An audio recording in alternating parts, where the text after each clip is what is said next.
आपको लगता होगा कि मोदी जी ने गलती कर दी, 20 लाख को 20 करोड़ बोल दिया, इधर ताली बजाने में देर हो गई। 20 करोड़। और मुझे बताया गया आप सभी यहीं नहीं रुकने वाले हैं, आपने हर साल 500 करोड़ चिप्स का लक्ष्य रखा है।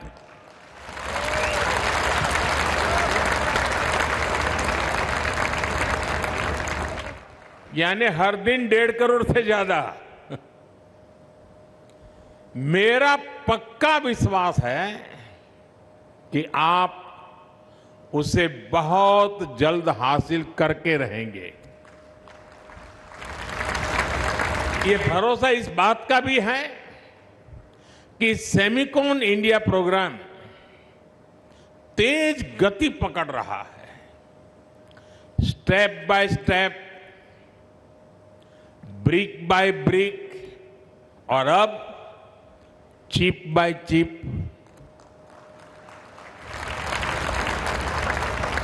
मैं सीजी सेमी की पूरी टीम को, राज्य सरकार और पूरे देश को बहुत बहुत बधाई देता हूं। साथियों, मुझे जरा इस बात का थोड़ा आनंद ज्यादा है। आपको लगता होगा कि ऐसा क्या हो गया कि मोदी जी को जरा आनंद ज्यादा है। इसका कारण यह है कि 20 साल पहले, शायद उससे भी पहले, मैंने गुजरात में सेमीकंडक्टर प्लांट लगाने के लिए सारी योजना बनाई। गांधीनगर और प्रांतिज के पास 350-400 एकड़ जमीन तय कर ली। कुछ कंपनियों से बातचीत भी की। भारत सरकार भी उस समय बड़े बड़े बयान दे रही थी, तो कुछ कंपनियां बातचीत करने के लिए आती भी थी। लेकिन पता नहीं भारत सरकार को उस समय क्या हो गया कि उनके पैरों में बेड़ियां लग गई और बात आगे नहीं चली। आज जब मैं इसे देखता हूं तो मेरा 20-22 साल पुराना जो सपना, और उस समय देश में इन विषयों की चर्चा कोई करता नहीं था, और मैं जी भी करता था तो यहां मीडिया वाले मेरी मजाक उड़ाते थे। उस समय नहीं हो पाया, लेकिन आज जब हो रहा है तो सर्वाधिक खुशी मैं अपने भीतर से अनुभव कर रहा हूं। आप देखिए, अभी कुछ हफ्ते पहले खबर आई, मुझे हैरानी है कि मीडिया ने जितना उस पर ध्यान जाना चाहिए गया नहीं। भारत में बना हुआ C295 विमान बड़ौदा में बना और हवा में उड़ान भी भरी। एक जमाना था साइकिल बनाने वाला भी कोई आ जाए ना तो हम मिठाई बांटते थे। दोस्तों, आजकल हवाई जहाज बनाने वाले आ रहे हैं।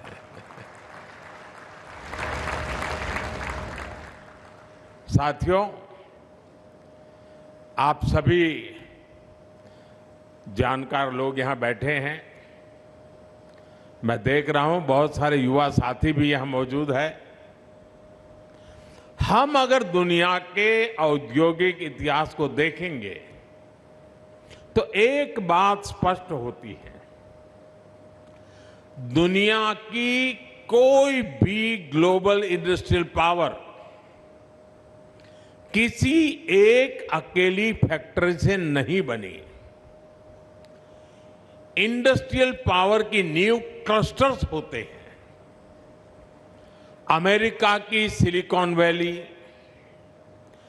ताइवान का शिंचू साइंस पार्क, जापान का silicon island, Tsukuba science city, ये सब क्लस्टर के महत्व को दर्शाते हैं। आज साणंद भी उसी दिशा में अपने कदम बढ़ा रहा है।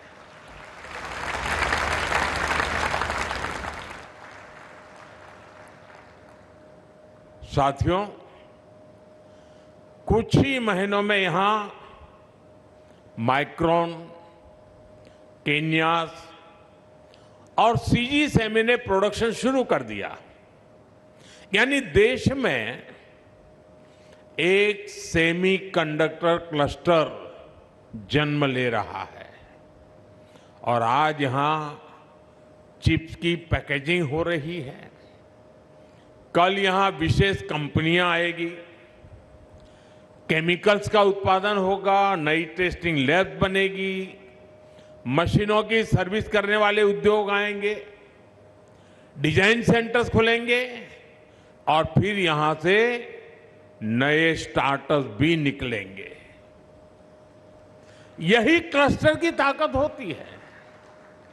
एक उद्योग सैकड़ों उद्योगों को जन्म देता है।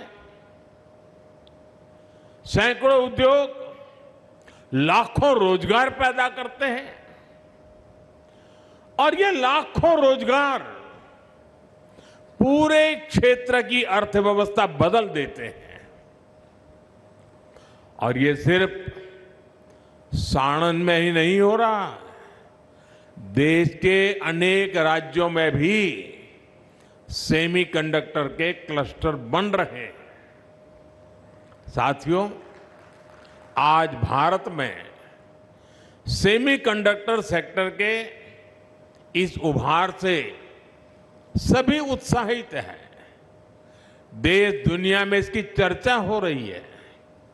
अक्सर लोग इसको आइसोलेशन में देखते हैं, लेकिन ऐसा नहीं है। भारत में सेमीकंडक्टर उद्योग का विस्तार अचानक नहीं हुआ है। ये पिछले एक दशक में भारत में आई इलेक्ट्रॉनिक क्रांति का नेक्स्ट स्टेप है। साथियों, हमने शुरुआत मोबाइल फोन मैन्युफैक्चरिंग से की। एक समय था जब भारत अपनी जरूरत से भी अधिकांश स्मार्टफोन, ज्यादातर स्मार्टफोन हम विदेश से ही मंगाते थे। और आज भारत में मोबाइल फोन प्रोडक्शन पहले के मुकाबले 33 गुना ज्यादा हुआ है। आज भारत, यानी जो 2014 के पहले मोबाइल फोन बाहर से लाता था, आपने मुझे जब गुजरात से दिल्ली भेजा तो भारत मोबाइल दुनिया में भेज रहा है। आज भारत दुनिया का दूसरा सबसे बड़ा मोबाइल मैन्युफैक्चरर है और दूसरा सबसे बड़ा मोबाइल एक्सपोर्टर भी है। साथियों, बीते वर्षों में हमने पूरे इलेक्ट्रॉनिक्स मैन्युफैक्चरिंग इकोसिस्टम को मजबूत किया है। आज भारत का टोटल इलेक्ट्रॉनिक प्रोडक्शन 2014 के मुकाबले लगभग 7 गुना बढ़ चुका है। इलेक्ट्रॉनिक्स एक्सपोर्ट लगभग 11 गुना बढ़ चुका है। साथियों, हमारा प्रयास सिर्फ फाइनल प्रोडक्ट में आत्मनिर्भरता तक सीमित नहीं है। हमारा प्रयास कंपोनेंट्स में भी आत्मनिर्भरता की तरफ है। और इसलिए अब भारत का अगला कदम उठ रहा है। हम केवल मोबाइल नहीं बनाएंगे, हम केवल इलेक्ट्रॉनिक्स नहीं बनाएंगे, हम उन चिप्स का निर्माण भी करेंगे जिनसे इलेक्ट्रॉनिक्स की पूरी दुनिया चलती है। और यही हमारी रणनीति है। पहले प्रोडक्ट, फिर कंपोनेंट्स और अब सेमीकंडक्टर यानी इलेक्ट्रॉनिक्स की पूरी वैल्यू चेन भारत में होगी। यह विकसित भारत का रोड मैप है। यही मेक इन इंडिया का अगला चरण है। साथियों, सेमीकंडक्टर इकोसिस्टम का नेक्स्ट स्टेप है क्रिटिकल मिनरल्स और हाईटेक मटेरियल्स में आत्मनिर्भरता। और अभी सुभैया जी बीच बीच में गुजराती भी बोलते थे। उन्होंने गुजराती कहावत सुनाई, निशान चूक माप पर नहीं माप नीचू निशान। और इसलिए मेरा भी वही स्वभाव है, मैं लक्ष्य छोटे नहीं रखता, मैं सोच छोटी नहीं रखता। अगर स्टैच्यू भी बनाता हूं तो दुनिया में सबसे बड़ा बना के रख देता हूं।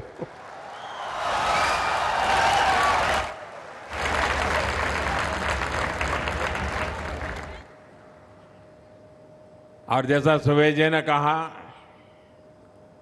सुनते हो ना विनोद, काम बोलता है।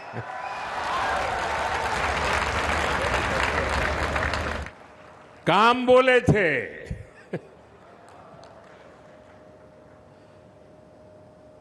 ये जो प्रोग्रेस दिख रही है, ये जो अचीवमेंट दिख रहे हैं, इससे जुड़ी सप्लाई चेन को मजबूत करना, ये भी हमारा लक्ष्य है। आज भारत इसी दिशा में व्यापक प्रसार कर रहा है। हमारा लक्ष्य है कि चिप डिजाइन से लेकर फैब्रिकेशन और पैकेजिंग तक का पूरा इकोसिस्टम भारत में ही विकसित हो। और भारत चिप तो बनाएगा ही, भारत का युवा मेड इन इंडिया चिप पर एआई, रोबोटिक्स और नेक्स्ट जेन टेक क्रांति को भी गति देगा। मुझे भारत की युवा शक्ति पर, भारत की युवा टैलेंट पर अटूट विश्वास है। मेरे देश की युवा शक्ति और उनके सामर्थ्य पर मेरा पूरा भरोसा है। साथियों, मैं इस अवसर पर देश की युवा शक्ति से एक बात जरूर कहना चाहता हूं। जब भी दुनिया में कोई नई औद्योगिक क्रांति आती है तो सबसे अधिक अवसर युवाओं के लिए पैदा होते हैं। एक समय आईटी क्रांति आई तो उसमें लाखों भारतीय युवाओं को अपना सामर्थ्य दिखाने का मौका मिला। फिर स्मार्टफोन और इलेक्ट्रॉनिक्स मैन्युफैक्चरिंग का दौर आया, उससे भी लाखों युवाओं को नए अवसर मिले। ये जो सेमीकंडक्टर रिवॉल्यूशन और एआई रिवॉल्यूशन का दौर है, ये भी अनगिनत नए अवसर लेकर के आ रहा है। रिसर्च और डिजाइन से लेकर स्टार्टअप इनोवेशन और सप्लाई चेन मैनेजमेंट तक अनेक अवसर है। साथियों, जरूरत नई स्किल की है, नए आइडियाज की है। अब मायने ये रखता है कि आपके पास नया आइडिया है या नहीं, आपके पास कुछ नया सीखने, नया करने का जज्बा है या नहीं। मैं आज जिन बेटियों से मिला, झारखंड, बालाघाट मध्य प्रदेश, कोई केरल से, कोई छत्तीसगढ़ से, और जय जोहार से ही हमारी बात शुरू हुई, क्योंकि मैं उस क्षेत्र में रहा हूं तो मुझे पता है